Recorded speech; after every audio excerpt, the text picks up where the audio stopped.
with casting pearls amongst the swine. 'Cause each of us is running out of time. It's already started silent, you won't hear a chime. You'll be measured and punished for each heavenly crime. Hello and welcome to the Belfast Bapcast. We have back on this evening with us allegedly Dave, so we are just picking up on a conversation we had started the last time. It was about 2 weeks back. So Dave, welcome back to the Bapcast. I'm glad to be back. Sorry about last week. Not a problem. And how has your house move went then? All good? All good, all good. We're just, getting acclimatized to the place. So yeah, all good. Yeah, happy days. Nice Christmas, etc. Well, we don't really celebrate the pagan winter satanic festival, so yeah, had some good days. Yeah, I didn't have a tree up either, so you're not alone. Tree? Yeah. So we had left off the last time just about how we create different dimensions, etc. So if you just want to sort of pick up where you left off. Right, I think we covered that in a bit that didn't work out. Yeah, so I was actually going to go into my research in how this universe was created and our place in it. So what I discovered, which is probably not a discovery to a lot of people, but the blueprint for this universe is actually the flower of life. I always thought of it as a pretty pattern, that seems to be, a pop up every so often. But I never gave it any significance. But then I started to think about how a singular being who is all there is would contemplate its own existence, because a singular being that is all there is, that's the only thing it can contemplate, because it's got nothing else to compare with. Yeah. Yeah. So the singular being that is all there is, we might call him, God or the creator, or, I call him the Most High. So this singular being exists in a void, because there is nothing, literally nothing else to compare himself with. So he is the void, but that void is infinite possibility, infinite potential, right? So infinite energy, infinite potential, because that void is literally mind. Yeah, this self-awareness. Okay, so this singular being could symbolize himself in this process of exploring existence. He could symbolize himself as a point. Now that point being everything there is, right? But he can simulate himself as a point. So the most interesting concept for this being to contemplate would be something other than him, another point. Okay. And that point would necessarily have to be a distance away. So now the Most High has created the first dimension. So distance, yeah. So that line, yeah. So that point is a distance away. So first dimension, right? But that point could be, well, here at that same distance away, or there at that distance, and an infinite number of points, as long as it's that distance away, right? An infinite number of points and different places it could be, which is a circle. Yeah. So now we've got a point in a circle, right? And another point on some point on that circle. Well, the next interesting concept, right, would be, what would I look like from the perspective of the other, which is another circle. So now you've got two interlocking circles with this new shape in the middle called the Vesica Pisces. Okay. Now, I don't want to go too far into it because without visuals, it's very difficult to follow. But I will say that in that shape, these two interlocking circles, a strange number pops out. Right, so the number is 1.618 or 0.618. Okay, and the meaning of that number is that essentially everything in this world conforms to this ratio 1 to 1.618. So, you know, my arm, for instance, if this part of my arm is 1, right, this part is 1.618. Yeah, so the way your face is structured is 1 to 1.618 everywhere. Okay, and the closer you are to that ratio, the more beautiful you are. And the That must be pretty far. For me too. But yeah, the further away you get to, you know, the closer you get to it, you know, the more beautiful. Further away you depart from it, the more less attractive you are. And that goes for everything. So buildings in the past used to conform to that 1 to 1.618, and they were beautiful. And now we've got these slab buildings that conform to whatever, you know, the designer feels that he wants, and they look ugly. Yeah, They do. Yeah. So there is just that number encoded in these circles, these two circles, is essentially the blueprint for you know, the structure of everything. So now you've got these two circles interlocking. There are new points that are created. So where the two circles meet, sort of top and bottom, Yep. new points. So now you can draw more circles, and now that generates other points to the point where you get one circle surrounded by 6 circles. That's called the seed of life.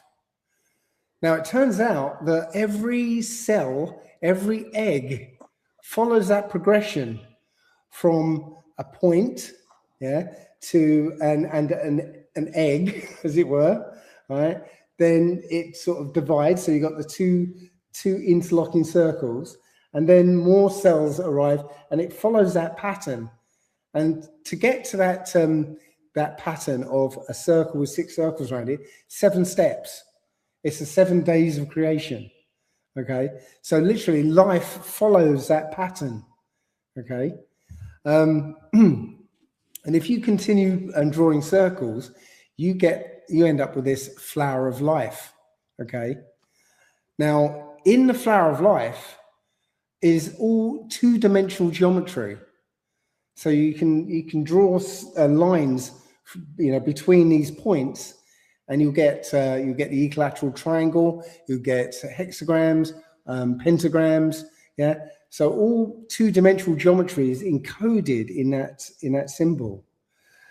But along with that is 3-dimensional geometry. So where you've got the equilateral triangle, you just happen to have a point right in the center, which if you start drawing lines to that point, now it seems like it pops out at you. Yeah. Right. So now it creates this idea of a 3rd dimension. And with all the other shapes, same thing. It shows you that there's another dimension that pops out towards you. So now you created the 3rd dimension. And let's go back to the maths involved here. Yeah, we've already mentioned 1.618, but also encoded in this is a sequence of numbers.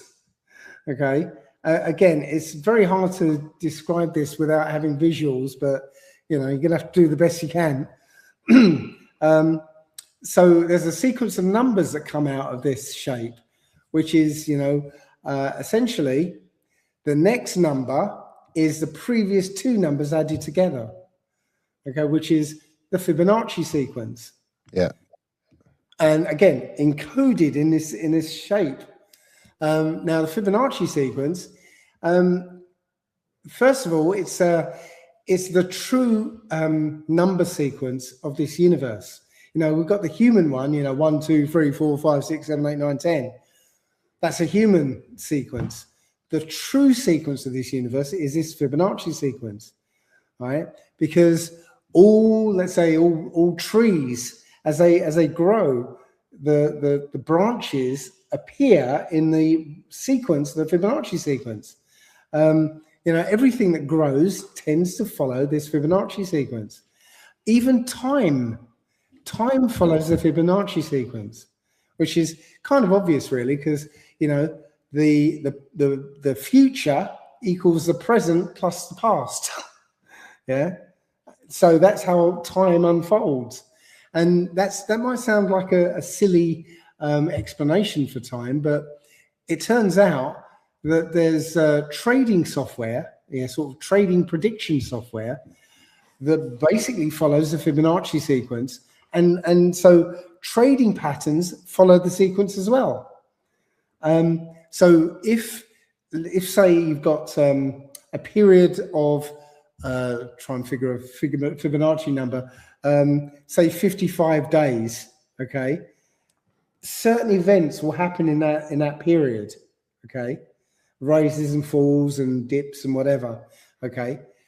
In the next Fibonacci number, so the next period of, and I can't remember what the next Fibonacci number is now, but in that next period, which is a longer period, the same events will happen, but stretched out over a longer period. And then the next period, an even bigger period, the same events, but stretched out, and so on and so on and so on. Yeah. So time is cyclical and follows the Fibonacci sequence. So literally, does it go back on itself? Sorry? So will it go in like a cycle? So get to a certain where it's like spaced out. You said it starts at 55, and then a larger number, and the events are the same but spaced out. Does it start retracting back, or does it just go indefinitely? Well, funny you should say that, because there was a guy called Terence McKenna. I don't know if you've come across yes. him. DMT man, yes. Yes. He put forward this idea called time wave zero. And he actually worked backwards using the same thought that you had there.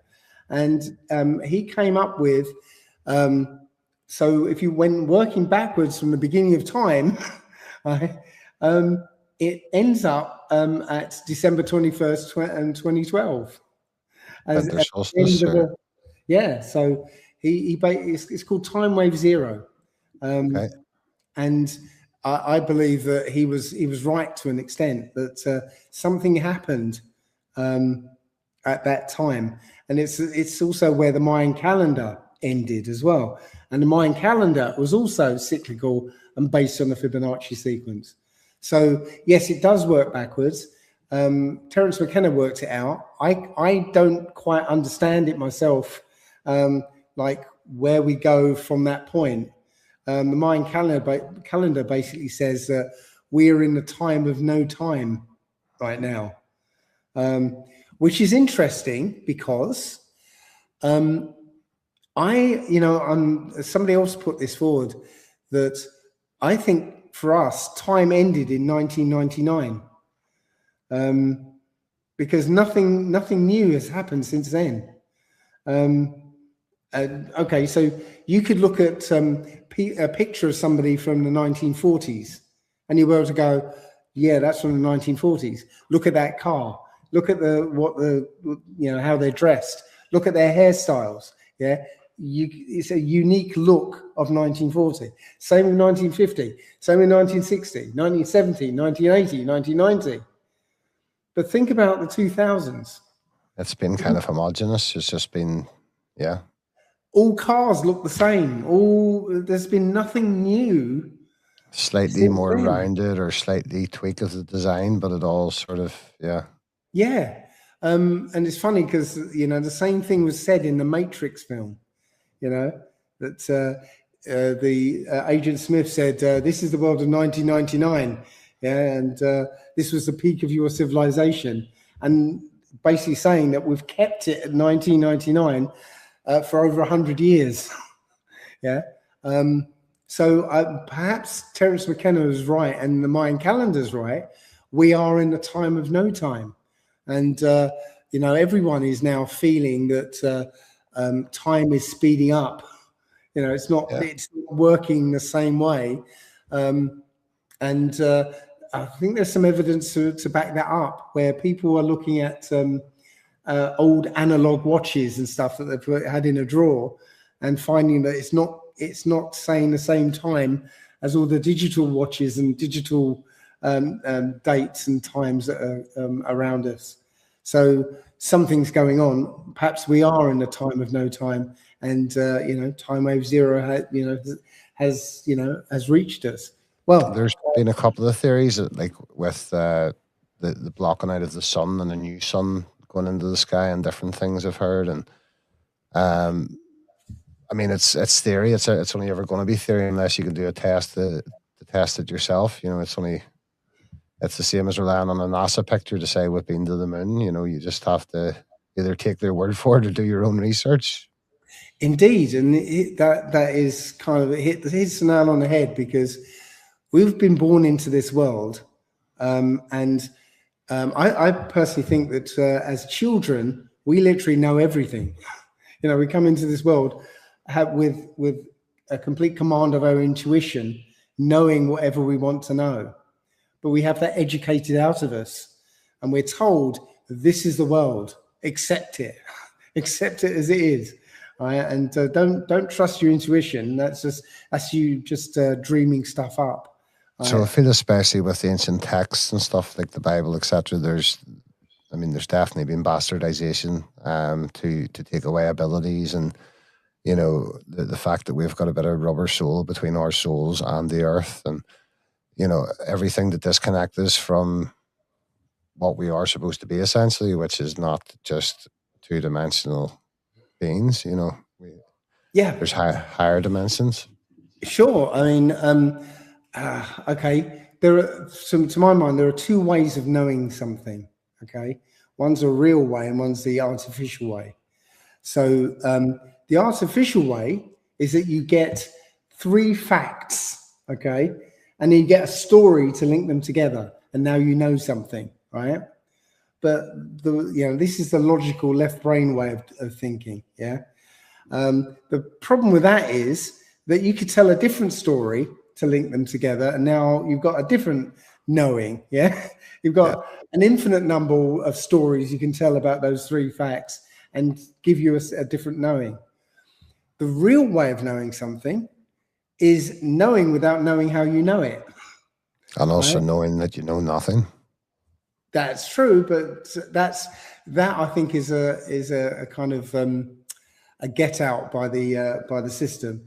Right, saying that you know nothing. No, you have access to everything. Right, it's not the case you know nothing. You've got access to everything. So that leads us into the 4th dimension, actually. Right, good. Nice segue. Nice segue, yeah. So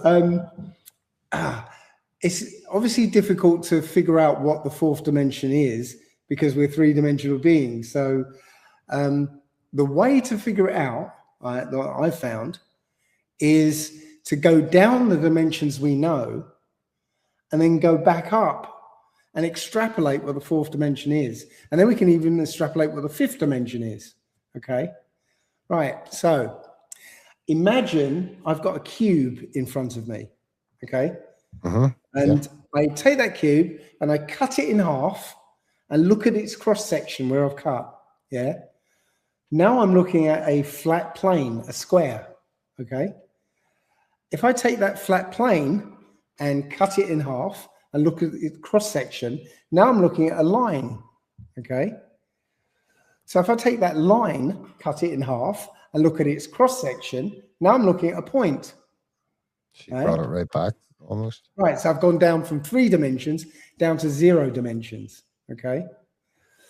But it means, though, if we go back up, a line is an infinite number of points all merged together into one thing, going off in a direction, okay?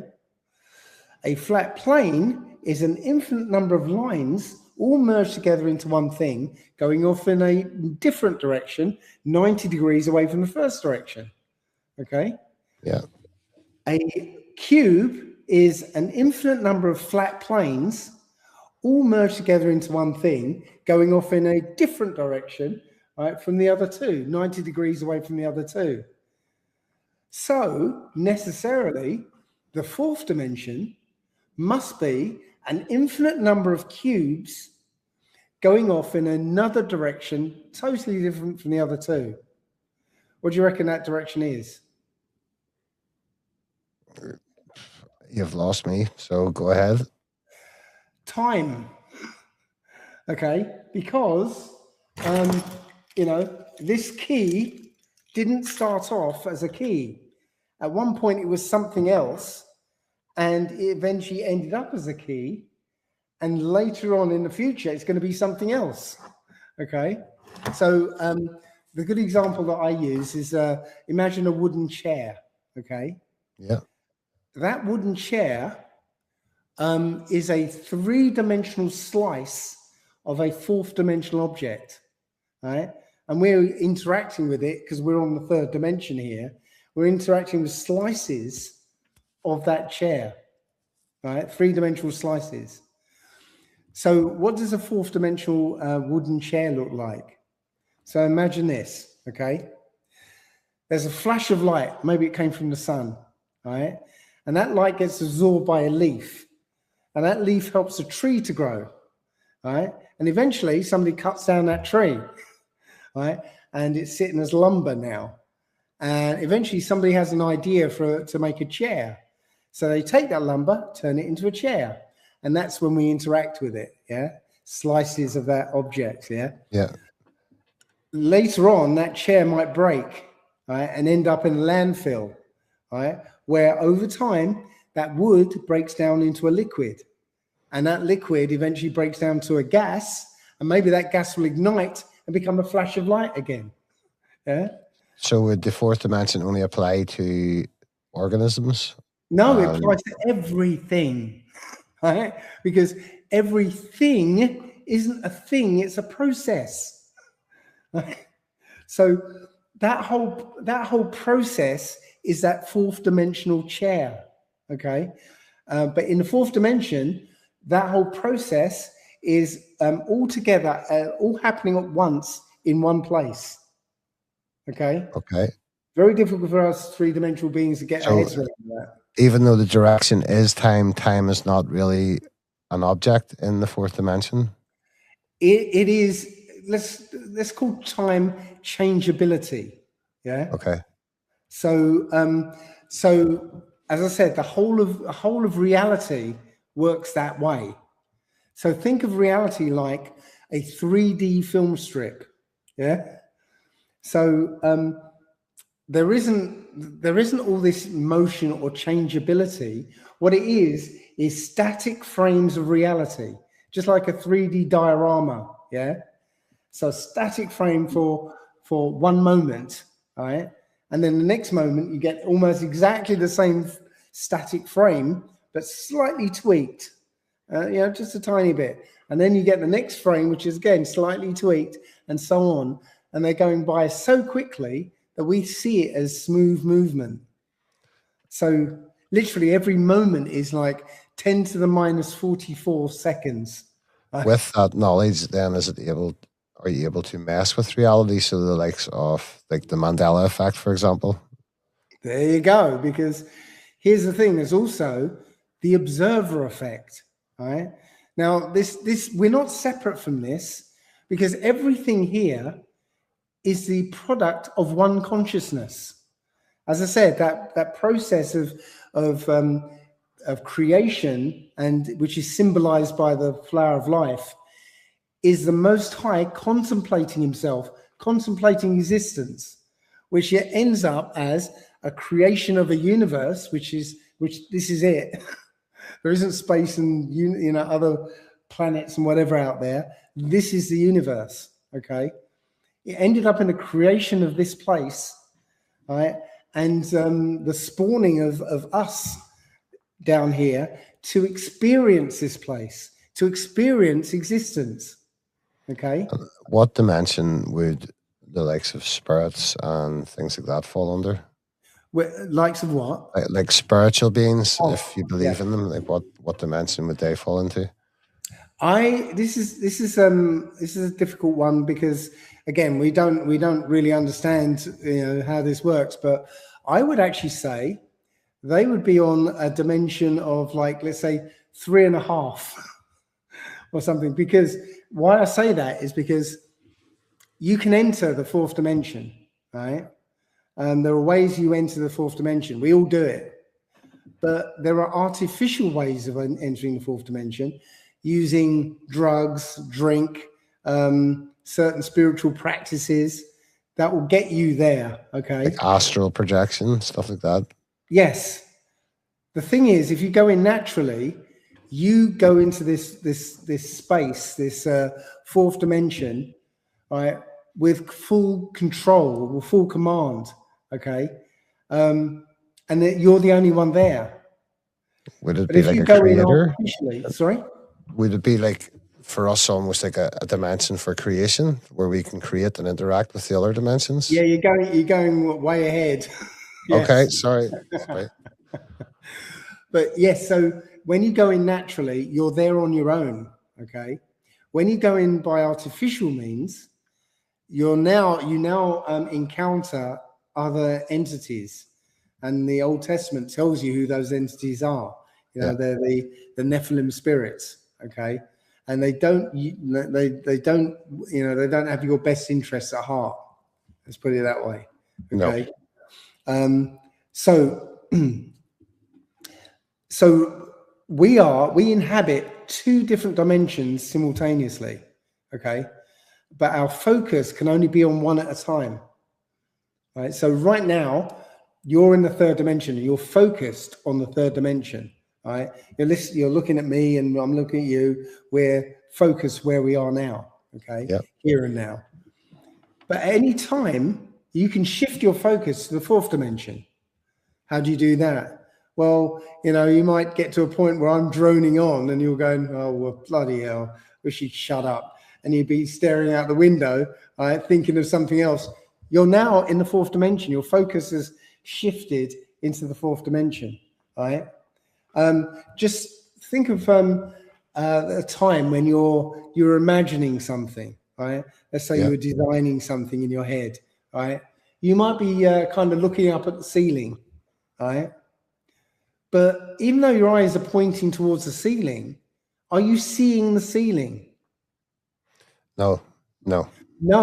You're seeing what you're imagining. Well, it's like manifesting, almost like what you're, Well, yes. So your physical eyes are now suppressed. So same with your hearing, because when you're in that state of imagining, somebody Dave, and you won't hear them, right? You don't feel anything that's going on. You don't feel, when you're really in that state, you don't feel cold. You don't feel, because you're focused there, You're using other senses, spiritual senses, as it were, to get non-local data, right? Because you're not focused in this place where there is a here and now. You're in this other place where there is no time, there is no space. Okay? And when you're in that place, things can almost like download into your brain in a whole. Exactly, because think of let's go back down to one dimension. In the third dimension, we could look down on a two-dimensional table or a two-dimensional world, all right? And we can see everything in that two-dimensional world. If there were two-dimensional creatures, roaming around that world, not only could we see the creatures, but we could see inside those creatures, right? We can have an overview of the dimension below, a full overview, where we know everything about that dimension. Take it up to the next dimension, right? The whole, what's available is the whole of time and space, all together in one place, all happening all at once. And when you're in that dimension, you've got an overview of the whole of time and space, all happening all at once. Yeah. So it is making a lot of sense to me now. It wasn't for a while, but it's making a lot of sense now. Right. So it's also like one of those rewritable CDs. Remember those? Yes. Right. Well, not old enough, but I was told about them. Well, the thing is, you've got read access and write access. Okay. Yeah. So reading, obviously, you've got the whole of time and space. You've got access to all the information that ever was, ever is, and ever will be. Yeah, you've got access to all that information. You know, where did I leave my keys? You can drill it down and find out where you left your keys, or you know, what was the favorite food in the Elizabethan times. You've got access to that. Okay. You've also got write access. So you can create something, right? As soon as you conceive of something, now there's a probability of that thing existing in the future. So now it exists the moment you think of it. Now, I had an experience of that. Now, I mentioned last time that I don't know how, well, drugs don't really work on me, right? And but cannabis does. And so I had these cannabis journeys. Yeah, you were saying, yeah. And so one of these cannabis journeys showed me what it's like to live in that state where as soon as you conceive of something, it exists, right? So what happened was I took some cannabis and I could hear every single conversation in the room all at once, the whole thing. You know, I knew what everyone was saying. I was like, wow. And as soon as I thought, wow, I thought, I wonder if everybody's doing this. And the moment I had that thought flit across my head, I had the answer. Yes, they are. Yeah. I had the reason why, you know, we don't know that we're doing that. I had an experiment that I could do to prove that that's what's going on. I had the results of that experiment. I had the implications of those results. I had a whole talk that I could give about that whole experiment. I had the whole thing instantly as soon as that idea went across my head. The whole thing in a neat package, all tied up with a bow, just delivered straight away. Okay, and that's literally what it's like for the Most High, and also for us, because on a sort of one step back, as soon as we conceive of something, now it exists. The whole thing exists in the future, and it's a probability of it existing, right?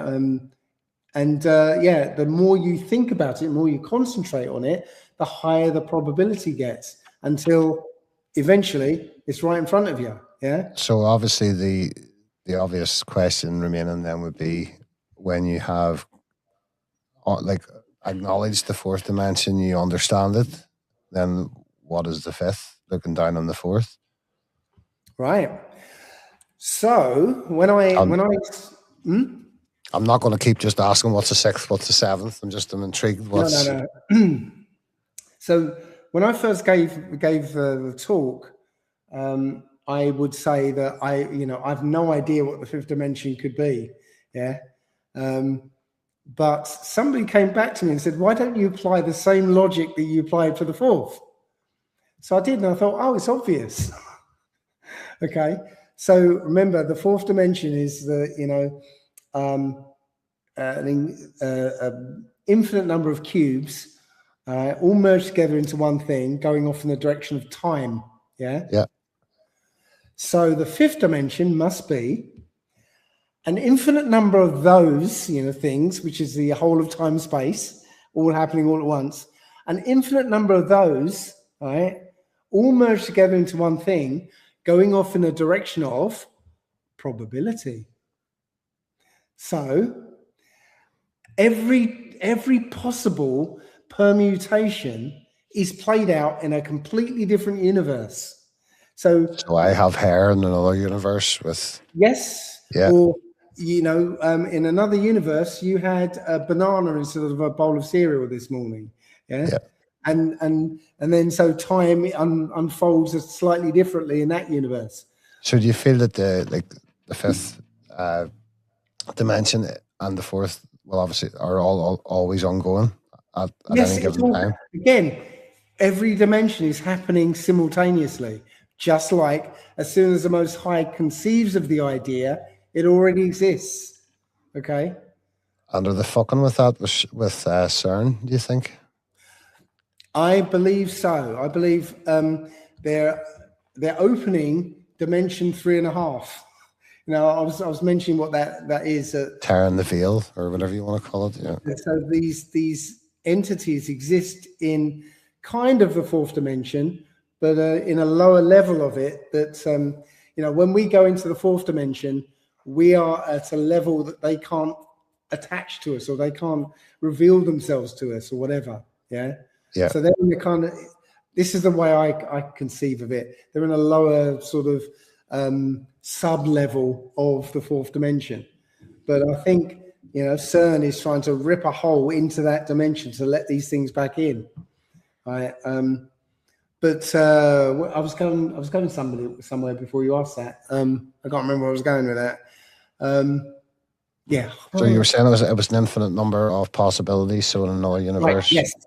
Yes. So, so I believe that there is one prime universe, right? One prime universe we're inhabiting. Okay. But there's an infinite number of unrendered universes. Right? Information, I call them time-space event stacks. So stacks of information that describe a universe, but it hasn't been rendered. Okay. It's almost like every possible outcome. Every possible outcome of everything, right? It goes on infinitely, right? But there's only one prime universe and all these infinite number of permutations, okay? And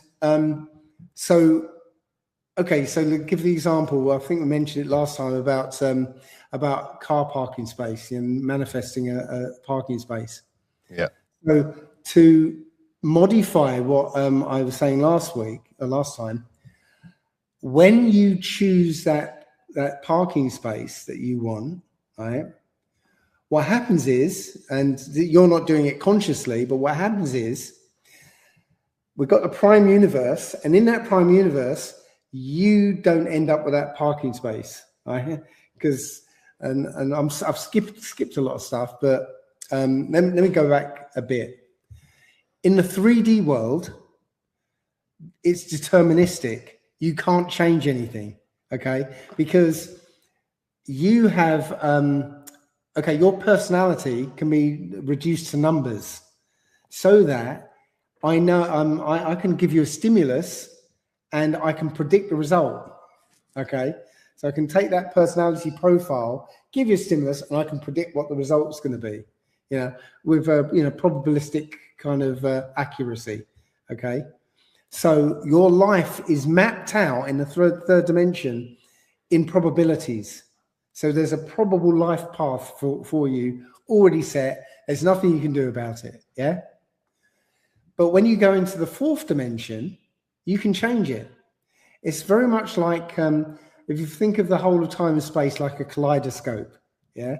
When you look in that kaleidoscope, you see this infinite pattern. Yeah. That the further out you look, the more complicated it gets. Okay. Yeah. But you know that there's a little segment where all the colors and the bits and pieces are in, and then there's an arrangement of mirrors that just reflect reflections, of which reflect reflections, etc., etc. Yeah. The 3D world is the reflections. You can't change that because it's like trying to fix your hair by messing around with a mirror. Yeah, you can't change anything. Yeah. You can only change things in the pattern, in the fourth dimension. And you can access the fourth dimension with your right brain when you imagine, when you design something, when you create something with your mind. Okay. So the big pharma, the medication they put people on for mental health issues generally shuts down the prefrontal cortex. So is that like access to the right brain as well? It's not going to be as... Well, you'll find that there's a lot of things in our world that just shut you off from the right brain. Education, for one thing. You know, back when I was at school, there was, I'd do drama, yeah, or art, or woodwork, or metalwork, or those things that would stimulate your creative abilities. Yeah, they're not doing that anymore. They're doing, left brain academic subjects now. Yeah, and even when they do you know, anything that seems right-brained, well, it's not. It's framed within a it's within a frame context. They're only allowed to sort of be creative to a point. Yeah. It achieves the same result, but different methods. Like okay, like painting a picture of something and painting by numbers. Yeah. Yeah. So painting a picture of something, right? You're using your creative faculties. Yeah. When you're painting by numbers, you're using left brain, where you're going, okay, that's number 4, so that means blue. So I've got to paint blue in here. There's no creativity there, but it achieves the same result. Yeah, you see what I mean? Right. So literally, the education system locks you into your left brain. Yeah. The language we use locks us into the left brain. You know, the drugs that they've been giving us. Right. And if you listen to Rudolf Steiner, for instance, he literally says a way of a vaccine will eventually be found that will you know, lock people away from the spiritual side of life, so they only think that the everything they perceive with their senses is the only thing there is. What a sad existence that would be. What a sad existence that would be. Well, that's most people's existence in this world today. Yeah. Because it's been a war on our right brain, essentially. And do you think the pineal gland is anything to do with that? I think it might be, you know, I know you've got the corpus callosum, which is a link between the left and right, but I think there's something the pineal is bringing to the picture, because again, there's a war on the pineal gland as well. You know, fluoride in the water is there mostly to calcify. But they want us locked in the left brain, because again, remember with the logical way of knowing something, because that happens here, and they can change that story whenever they want. The spiritual beings that are in 3.5 dimensions, 3.5, would that be due to us being made in the image of God, therefore being able to get into that creator dimension, as opposed to? Well, I think that Adam, right, is said that he was given the likeness of the Most High. Well, the Most High isn't, you know, doesn't have arms and legs. You know, it's not about physical likeness. I think we were given his mind, right, his creative mind. Okay, because Adam is a co-creator here, and it's more than just you know, making the flowers or whatever, right? And this is I think I've skipped a load of stuff that I was going to explain, but it's gone now. But this leads us on to what we're here to do, what we're doing. Okay, so Adam has said he's not here just to create the flowers or create, you know, pretty pictures or whatever. I have to introduce a new topic, a new idea. It's called the causal loop, right? Okay. Have you come across that, a causal loop? No. Right, so if you watch the film Star Trek: The Voyage Home, have you ever seen that one? No, wouldn't be a Trekkie, no. Right. Well, if you know the old characters from Star Trek, you know, Scotty the engineer, and the gang, they end up doing a bit of time travel, and they end up back in 1986. Okay, and to complete their mission, they need something called transparent aluminium, right, which doesn't exist in 1986. Okay. Now, Scotty learned the formula for transparent aluminium when he went to school. He learned it from a textbook because somebody invented it before. Yeah. Yeah. So to get this transparent aluminium in 1986, Scotty teaches it to an engineer in 86. Bones stops him and says, "Hang on a minute, aren't we changing the timeline?" And Scotty turns around and says, "Well, how do we know that this guy didn't invent it?" And I went, "Oh, okay." So think about it. Scotty teaches this guy the formula for transparent aluminium, right? So now this guy invents it. puts it in a textbook so that Scotty can learn it in the future, yeah, then take it into the past and give it back to the engineer so he can invent it, and so on. Where did the information come from? Right? The information doesn't have a beginning or end. It was always there, right? That's called a causal loop. Okay. Right? Makes sense, yeah. Okay. So, so this also leads into the fifth dimension, okay? So the proof of this idea that the fifth dimension is probability, yeah, is essentially how light works, okay? So imagine you're at the beach. You're at the beach and your friend is swimming in the water kind of diagonally away from you, yeah? You look over and you see your friend is struggling. So you might think the quickest way to get to your friend is a straight line from where you are to your friend, yeah? But it turns out it's not the most efficient way of getting there, because you can run faster on land than you can swim, okay? So that straight line isn't the fastest way to get there. So you might think, if I run along the beach to the point where I have to swim the least, that would be the most efficient route. Well, no, because now it's much further to go, yeah? The most efficient route is somewhere in between, okay? Now, what you would do naturally, without even thinking about which route shall I take, you will intuitively take that shortest route to get to your friend, okay? Without even thinking, okay? Well, it turns out that light does exactly the same thing. Richard Feynman, my favorite physicist, he was working on this problem, like, how does light choose that path of least action, as it's called? How does light choose that path? Well, Feynman said that light actually takes every single conceivable path, not only the ones that we think it might take that seem impossible, but all the way to Basildon and back, and it reaches its target. Right? It takes every conceivable path, but all the other paths cancel each other out, right? Leaving the path of least action.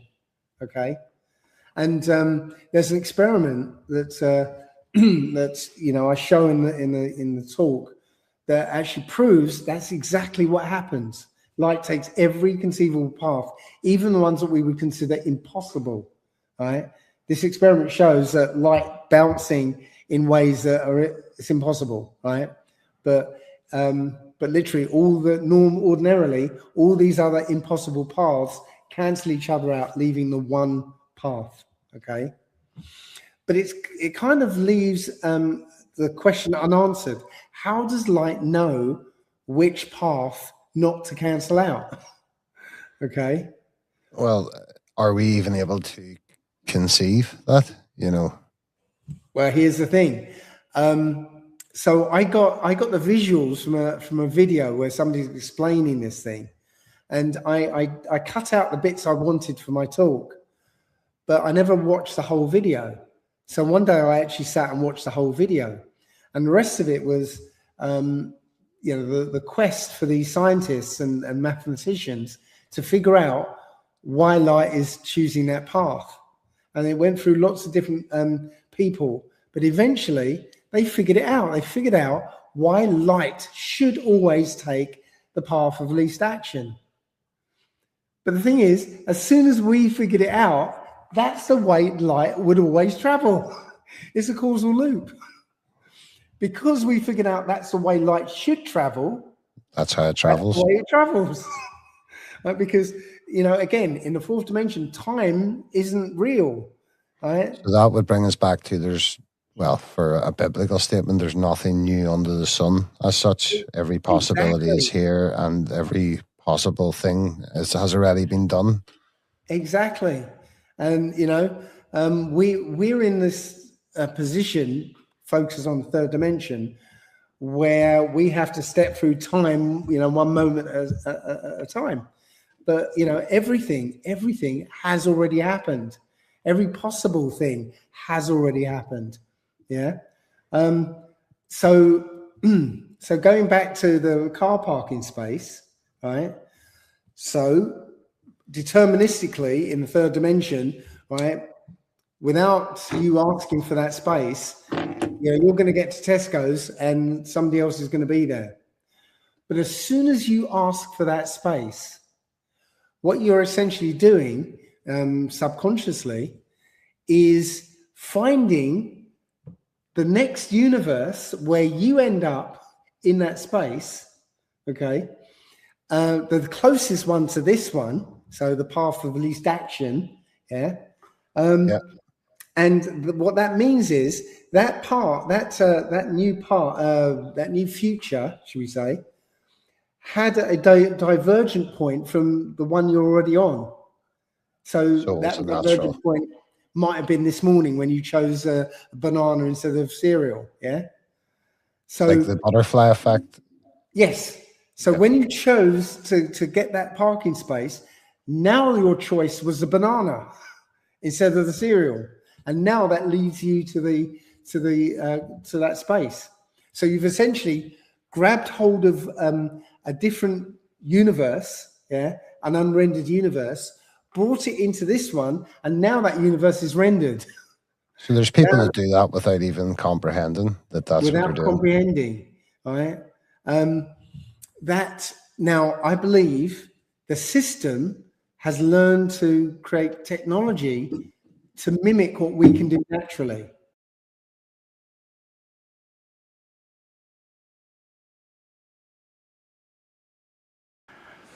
At the heart of this big box is a tiny chip about the size of your thumbnail.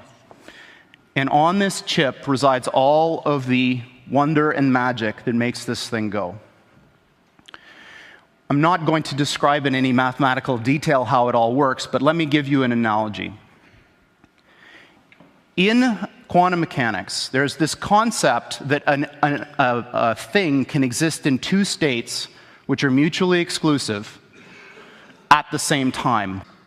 Imagine that there really are parallel universes out there, and now imagine you have two that are exactly identical in every respect, all the way out to the horizon as far as we can see, down to the last little atomic detail of every single thing, with only one difference. And that's the value of a little thing called a qubit on this chip, which is a contraction of quantum bit. And that qubit is very much like a bit or a transistor in a conventional computer. It has two distinct physical states, which we call 0 and 1 for bit. In a conventional computer, these are mutually exclusive. That device is either one or the other and never anything else. In a quantum computer, that device can be in this strange situation where these two parallel universes have a nexus, a point in space where they overlap. And if we're smart enough, we can dive into them and grab their resources and pull them back into ours to make an effect in our world. Because when we do that, it's a natural process. We're meant to do that. It's a natural thing. So when time changes, because we're now, changing a divergent point between the two universes, when the time changes, the ripples are very, very tiny. So, if you have a banana or cereal, that doesn't really matter to the world. So not even is time travel possible? It's essentially happening at all times. It's always happening. And, you're doing it all the time without knowing, because we've been taught that that's impossible. Yeah. And are we accessing the fifth dimension when we are going through like a choice that we're going to make and the possible outcomes of that? Well, think of it this way. Okay. Right now, if you imagine a continuum of dimensions, okay? Yeah. So we are in the third, right? So we're focused on the third. We've got an awareness of the fourth. Now that awareness has only been around for maybe a couple of 100 years. 300 years ago, farmers weren't thinking about time travel. Yeah. No. Right. So we've got an awareness of the fourth. We've got a dim awareness of the fifth, because think about now, the multiverse has only been thought of in the last 40 or 50 years. Nobody was thinking about the multiverse before that. Yeah. Yeah. So we've got this dim awareness of the fifth. I believe what's happening, what we're actually doing is very slowly moving up the dimensions. We're understanding fully what the third dimension is all about. Just like we understood fully what the second dimension was all about, right? And as soon as we understand fully, we move up to the next dimension, right? And I believe not all of us move up to the next dimension, right? I think, you know, if you're not a good player, right, you don't make it into the next dimension, right? So every dimensional shift we make, we lose souls who can't grasp it, can't act. They're not ready to move up to that next level. Okay, so eventually we are going to be focused on the fourth dimension, have an awareness of the fifth. Right, so we'll start to consciously manipulate the fifth and have a dim awareness of the sixth, and so on and so on. Okay, and eventually we'll get to, and I'm skipping ahead here. That's fine. That's fine. Eventually we'll get to infinite dimensions. Okay, I don't know how much time we've been going, but I want to leave that nearly. Yeah, I want to leave that bit to the end. No worries. Okay. Well, we've been going an hour, so we'll go maybe an hour and a half. And okay, I'll leave that bit to the end. Just remember that we're if you know as a third and understand the species, fourth. We're literally slowly moving up the dimensions. Okay, and we'll eventually get to infinite dimensions. Okay, right. So with that in mind, if we're on this infinite dimensional path, is there no end or no beginning? Okay, yeah, okay. You're going right to the end now. So okay, I might as well go. We'll see what happens afterwards. But okay, as I said, we're moving up these dimensions and we'll get to infinite dimensions. But if you think as we move up these dimensions, our level of consciousness grows. Yeah. So, if you imagine we're two-dimensional beings, like we must have been at one point, two-dimensional beings. Well, you don't need a very high consciousness to navigate that world, right? When we moved up to the third dimension, literally the level of consciousness was an order of magnitude higher, because we had to now navigate a three-dimensional world, which came with all sorts of other issues. I think the lesson that needs to be learned in the third dimension is good and evil. Right? It's something that wasn't apparent in the two-dimensional world, right? and absolutely not an issue in the first dimensional world. Yeah, I think if you don't learn the lessons of good and evil, that's what determines whether you move up to the next dimension. And I think we've already had a glimpse of what that next dimension is like. Right? Have you ever seen the film Lucy? Yes, yes. Right. So yeah, she was a drug mule, and with a new sort of mind-expanding drug, and it exploded inside her, and she started in the film using more and more of her brain. Right. And when her mind got to 100%, she was able to teleport. Right. Now, think about this, the way they showed it in the film, I don't know if they did this intentionally, but instead of disappearing at one spot and appearing at another, she still had this metaphor of going in a straight line from one place to another. Yeah. If you remember the film, she was in a chair and she suddenly sort of shot forward and ended up, over the White Cliffs of Dover or something. Yeah. And then she shot forward and ended up in New York. Right? She didn't need to. She was still thinking three-dimensionally. Yeah. Right? Eventually, right? The idea is eventually, once her consciousness, grows in that dimension, she'd just be able to just disappear here and appear there. Right? She won't need the the three-dimensional movement thing. Yeah, That would be problematic, wouldn't it? not necessarily In a three-dimensional world, anyway. If people just started randomly appear, Think about it though. Think about it though. It would be a problem to start with, right? But it's no longer the third dimension anymore, right?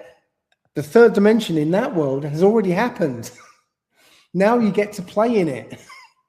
Now you get to choose how you want to live your life, or what life to live, or when you want to live your life.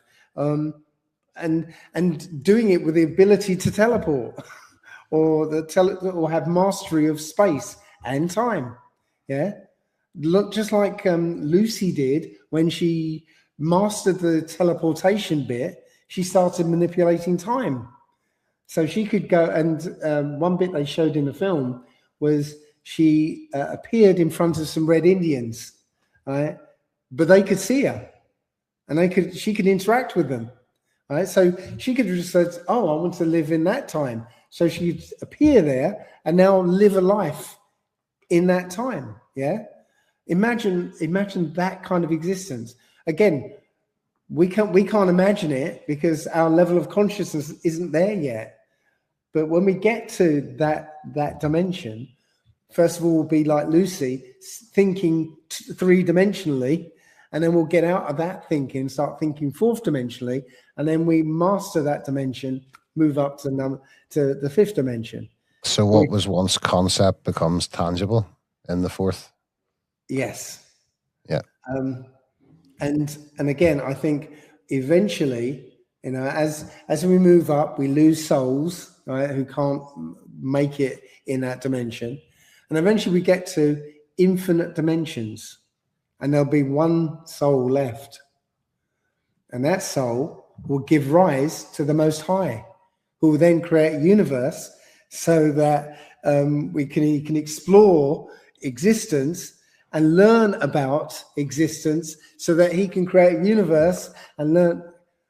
It's a causal loop. Yeah. And we are the Most High, right? Trying to understand what it means to exist. Okay. So we are the Most High because we're a fragment of his consciousness, exploring this idea of living in this, you know, in these dimensions, until we get to the point where we know everything about everything, and that's the Most High. And the concept of that, so would your dimension and my dimension be two separate ones, even though we're both inhabiting the third and the fourth, or whatever you want to? Well, essentially, no, we're all, you know, we're existing in the third dimension because we're having this conversation, yeah. Yeah. But in reality, we're all in our own separate universes. Yeah, our universes can interact, overlap. But I'm in my own universe. You're in your own universe. Think of it like an online video game. Yeah. My computer is generating a universe for me to play in. Okay. There's nobody else there. There's nobody else. I'm the only player in that universe. Yeah. But you can play in the same game and you can appear in my universe and I will see you as a character, but I'm still in my own universe.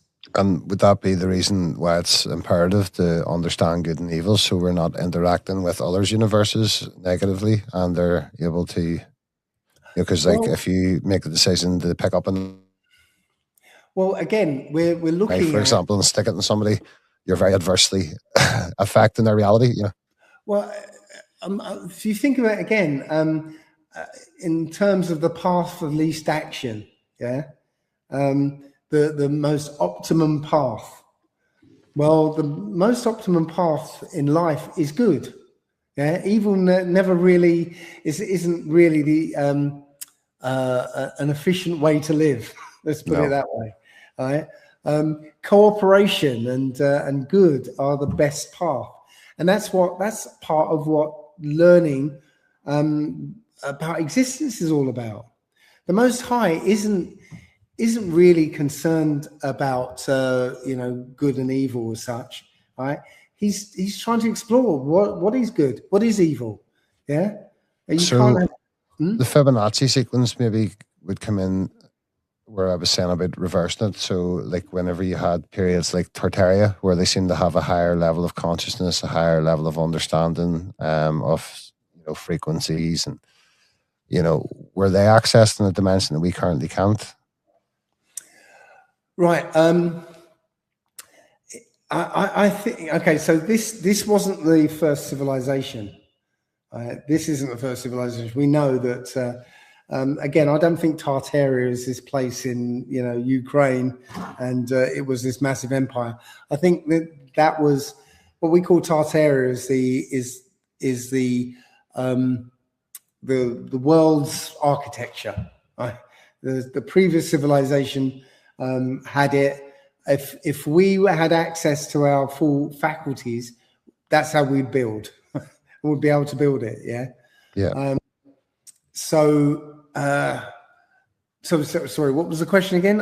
So the question was, had they, so like in the way I asked the question about the Fibonacci sequence, do you get to a certain point and then, it goes back on itself? So had they already reached like sort of the infinite possibilities, and then now we've regressed back to three-dimensional?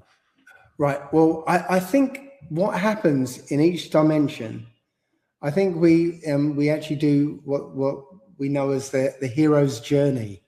Okay. So Adam in the garden, okay, and literally had everything. He had anything he wanted to have happen would happen. All right. So yes, if you wanted a wonderful city, there it was. Yeah. He had access to everything, but he didn't know where he was. Right. Because that's where he was born. He didn't appreciate where he was. Okay. So he had to fall from that position, go in a cycle of falling into the worst place imaginable. Right. And then climbing out of that and getting back to Eden, knowing the place for the first time. Right? I think we are just climbing out of the deepest, darkest depths on that journey right now. And essentially we are Adam, okay? Because, Adam he literally chose the path of extending himself through children rather than being immortal, okay? When you say that we are God or we are the Most High, you mean that we are parts of the Most High, or we are the Most High? Well, think of the relationship between Charles Dickens and Oliver Twist. Yeah, Oliver Twist can't say I am Charles Dickens, because obviously he's not, but he's part of a small part of Charles Dickens, exploring the world that Charles Dickens created. I have to be honest, whenever this conversation started, I thought my mind was going to be doubled in two, but I'm sort of getting it. I think I'm getting it anyway. It's when you combine last time we spoke, I gave you the end. I gave the end, right? So yes, it's mind bending, but it's so simple that it's mind bending, right? I told you that I realized that my cells, who are me, who have my consciousness, right, in a smaller capacity, they think that I am the Most High, right? Because they're part of this body that they're not aware of directly, but they know there's something that's above them, right? I'm the Most High to my cells, like I'm a cell to the Most High, right? And so on up and so on down infinitely. Yeah, it's all the same thing happening all at once, and looping back on itself at every turn. Yeah, it's amazing. It's wonderful. So there is no start and there is no end. It's all it's a loop, basically. Yeah, exactly. And it's wonderful when you really get it. It's just wonderful. There is no pain or suffering. Yes, we can experience pain, right? But really, if you think about it, pain is just a faculty of the mind. pain is just there to show you that there's something that needs dealing with. Okay. And how would you cut it you off if you want? teach somebody to start trying to access the fourth dimension, even just? Again, you access the fourth dimension every time you daydream or imagine something, right? Or create something in your mind. That's you in the fourth dimension. And as I said, you can both read or write to it, right? So I had an experience where back in the 80s, I wanted to get a two-seater sports car, and nobody was making them at the time. So this was the time of kit cars. So I thought, you know what, I'm going to build my own two-seater sports car. So I designed this car, right, and I even built this 1/5 scale model of this car, okay? And I knew exactly how it was going to look. I knew everything about it. Then my wife got pregnant, and it became too expensive a hobby. Not my words, yeah. No, so, it doesn't sound like a man's words, no. So I didn't build my car, right? About 7 years later, I'm walking down the street in New York. I look down and there's my car. It was a Mazda MX-5, right? Literally, it was exactly the design I built, okay? But again, put it in the context of what I've just told you about. When I designed that car in my head, right? It's now out there. It appears now there's a probability of it appearing in the future. Now, here's and when I daydream, could I conceivably conceive that because you've put it out there? Is that? Well, that's where I was going next. Yeah, the difficulty is, was it me who conceived that car, or was it Tom Matano at Mazda? Right, and then because it exists in the future, did I see it there? Who knows? Yeah. Because it doesn't matter, because we're all, you know, aspects of the Most High, and it doesn't matter who actually comes up with it. Yeah, it as soon as somebody does, it exists. And because I spent time designing it, right, the probability was what, 8% that I was going to build it, right? Tom Matano put some time into designing that car, and because he worked for Mazda, the probability was a lot higher. Yeah, maybe the 92% to make it up, you know. Exactly. So it, you know, is absolutely going to appear in the future, and but the difference is he built it, not me, because my probability was low. That makes sense. Does make sense. And if you were to try and describe what you've described to an NPC, is that even possible, or is that casting your pearls amongst swine? Well, we all know what would happen if you started talking about these things to an NPC, that you'd get the muggle stare. Yeah. It would just wash over, because, as I said, they haven't got that ability to critically analyze what you're saying, to form new ideas. You know, makes a lot of sense. Yeah. Just like, you know, in the video games where we get the term NPC from, you know, they've got a programmed set of responses, and so that, you know, you might encounter them on your quest, and you'll say, "Hey, am I going the right way?" And he'll say, "I'm too busy to talk to you right now," you know. Yeah. And then you might come up 5 minutes later and say, "Is this the right way? I'm too busy to talk to you right now." You know, because that's it. They've only been programmed to respond in one way. Yeah, and I think a lot of these concepts, it's sort of separates the wheat from the chaff, because if it bothers you, well, clearly you just can't conceive it, you know. Again, I've got no, you know, animosity to the NPCs. At the time, you know, before I understood who they were, yeah, I was getting annoyed and stuff, because they couldn't get what seemed to be obvious to me. But, you know, they're playing their part, you know, just as much as I'm playing my part, you know. Is this what you're currently doing? Talking tours on at the moment, or for 2026? Right now, yeah, it's about the fourth dimension and you know how all this works. Because I think it's the most important thing. All this other stuff isn't really important. I think what's happening to us right now, and I think did I mention the Muggle test to you? On your website? Yeah. And so I mentioned the levels of understanding, right? So we are being the aim of the system, right? The great work, as it were, is to exterminate Adam's children, so that you know, we can't interfere with their plans to essentially destroy this place. You know, the fallen angels hate all of creation. Yeah. And is that why they're keeping us down? Because our abilities are actually much more than theirs, because Absolutely. we are Adam's children. Absolutely.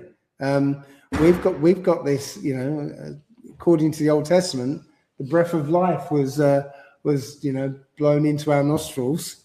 Right? So you know, we've got this ability.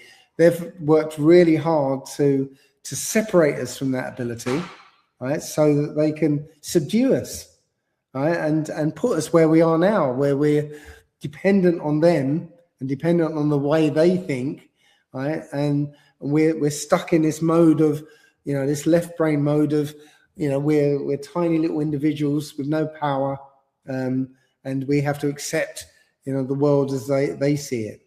Yeah. How on earth do you find a healthy enough balance of left and right? Because it seems like you spend a lot of the time in the right brain. You know, to still interact correctly with the three-dimensional world. Right. Well, if you if you remember, I ended up the last talk with, if you don't play the game consciously, the game plays you. Yeah. So yes, you can approach a situation and look at the limitations there and go, oh well, there's nothing I can do about it, and just get blown along by the circumstances. Or you can take a hand and use the fourth dimension to kind of get rid of the complexity. Okay, let me give you an example of telepathy, for instance. All right, what telepathy is? Telepathy is. Let me see if I've got something. You got a piece of paper. Hold on a second. So, if you imagine this piece of paper, right? I have a point. I haven't got a pen here, but I've got a point here, and that's me, and a point here, that's you. Yeah, and I draw a line between the two. Okay, we're about a few hundred miles apart right now. Yeah. Yeah. Right now, without the technology, there's no way I can communicate directly to you. Right? You know, I could shout as loud as I want. You're not going to hear it. Yeah. Right now, we're using the metaphor of technology to bypass that distance. Yeah, let's say 500 miles. Okay. Over on this side is a fourth dimension. Right, still the same 2 points. Okay, but remember, those points in the fourth dimension are in the same place. Yeah, all happening all at once. Yeah. So, in the third dimension, which is here, yeah, I can punch through into the fourth dimension and get to you directly. They've actually done tests with twins and stuff, and they got, for some reason, highly autistic children who can just put messages or receive messages or what somebody's drawn on a piece of paper, etc., without looking at it. Yes, because what they're doing is they're using the fourth dimension to bypass the rules of the third dimension. Yeah. Because time and space doesn't appear in the fourth dimension, right? So we can access the fourth dimension with our mind, okay? Punch through into the fourth dimension and directly connect with somebody else. Right? So it's essentially making life simpler, but more complex in a more complex dimension. It's making our third dimension less complex. Yeah. Yeah, and you know, I'll use the example of the parking space. Yeah, you know, you can let the world, you know, decide for you where you park, or you could say, you know what, I want that parking space, and you take a positive, hand in events so that you end up where you need to be, right? The world doesn't have to be difficult, right? And I can give you example after example of times where I've manifested amazing things, utterly amazing things. So it goes back to the statement you said, you either play this game consciously or be consciously played. It's not meant to be. This world isn't meant to be this hard. We've accepted it because, we've been trained by their education system. We've been brainwashed by their media. We've been, they've gone to massive lengths to convince us this is the way the world is, right?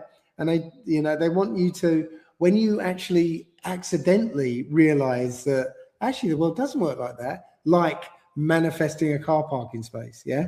Yeah. Because people who do it consciously now because they know it works. Well, that goes goes against, scale that up. Well, yeah, it goes against the model that they've told us. It goes completely against it. But they say, or anybody else looking will say, well, that's just coincidence, or that was just luck, or they've got all these things to kind of wave all that stuff away. Yeah. But literally, that's the reality.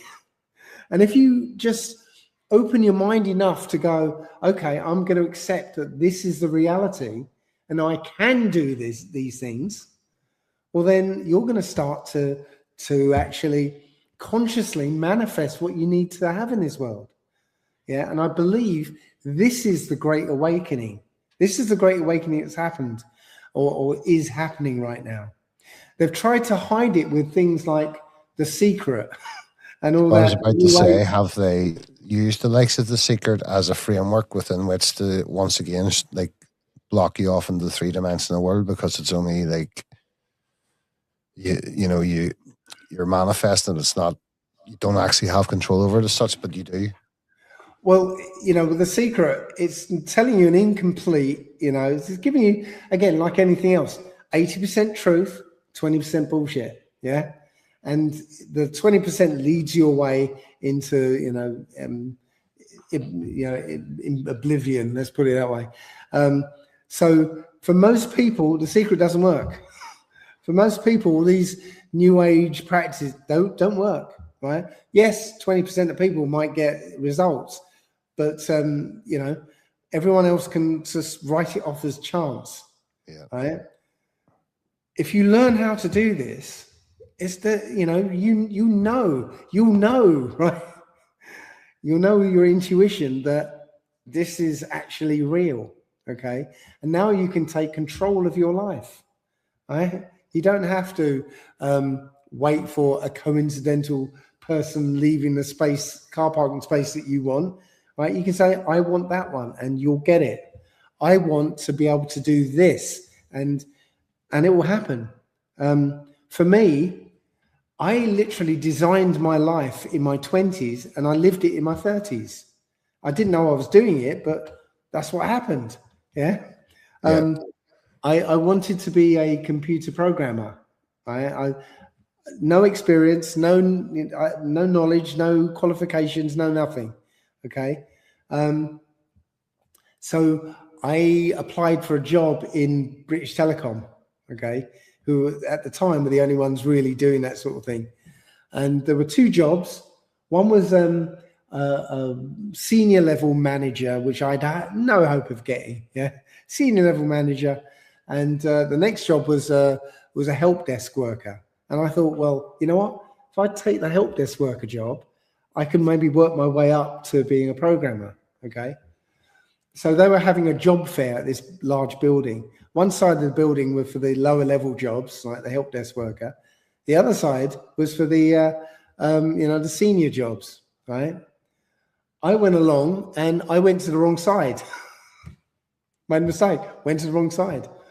The guy said he wanted to see my CV. Now, I'd written a program on a floppy disk. Remember those things? Yes, I do, yeah. I've written a program on a floppy disk, and my CV was like, the programmer started, and it was a book, and you can click on the pages, and the pages would turn. And this was 1993, yeah. Pages would turn, and it had my CV on it, yeah. the guy started playing with this, and he was like, when can you start? He didn't even ask me any questions. He said, when can you start? So I started working at BT, and it was 2 weeks into it that I realized I wasn't on the help desk. I got this senior level manager's job. I had no qualifications whatsoever. And everyone else around me were university graduates. Right? And literally, I manifested that job. And I could spend all night telling you of all the things that I've manifested without knowing it. And I've always said, "Oh, what a coincidence!" or "How lucky was I?" There is no coincidence. No coincidence, no luck. Right? You make your own luck. You make your own circumstances if you take control of your life. I think that's a perfect place to end it as well, because that is everything. There is no coincidence. There is no luck. Take control of your own life, guys. It's as simple as that. And Dave, it has been an absolute pleasure to have you on again. And what I thought was going to blow my mind has actually made it think a wee bit. So thank you very much. And I'll be in touch. It's been an absolute pleasure. Thank you. Cool. Done with casting pearls amongst the swine, 'cause each of us is running out of time. It's already started silent. You won't hear a chime. You'll be measured and punished for each heavenly crime.